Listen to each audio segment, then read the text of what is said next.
During the Greek or Roman era, a towering figure in the history of medicine was the physician Hippocrates.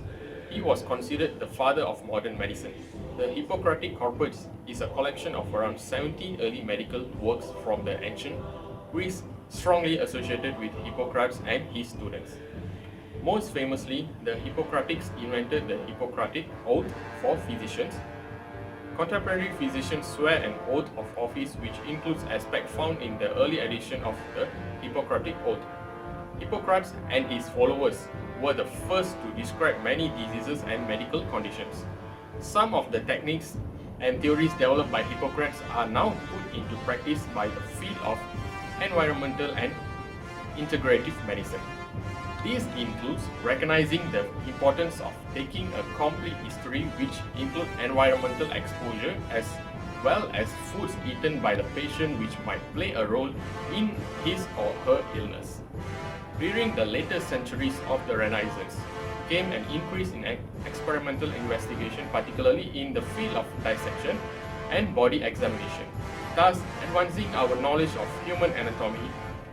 The development of modern neurology began in 16th century in Italy and France with Niccolò Massa, John Fernald, Dubius, and Vesalius. Vesalius described in detail anatomy of the brain and other organs.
In 1628, the English physician William Harvey made a groundbreaking discovery when he correctly described the circulation of the blood.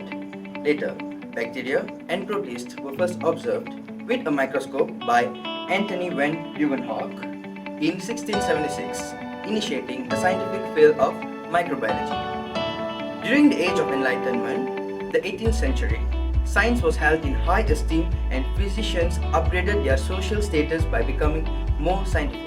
The health field was crowded with self-trained barber surgeons, apothecaries, midwives, drug peddlers, and charlatans. Across Europe, medical schools relied primarily on lecturers and readings.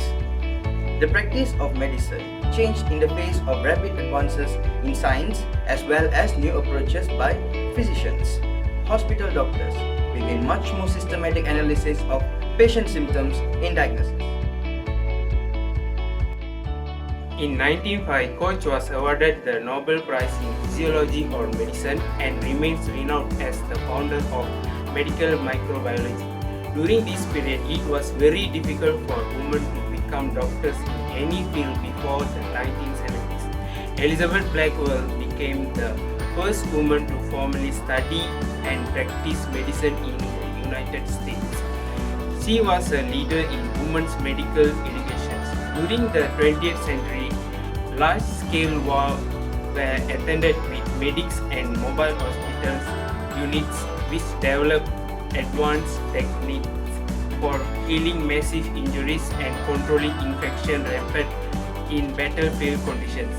It was during this time Sir Alexander Fleming discovered the first antibiotic, penicillin G from the mole Penicillium notatum, and he received his Nobel Prize in Physiology or Medicine in 1945. And now, researchers at the Hebrew University of Jerusalem have found a way to transform skin cells into three major cell types that comprise early stage embryos. The work has significant implications for modeling embryonic disease and placental dysfunctional, as well as paving the way to create whole embryos from skin cells.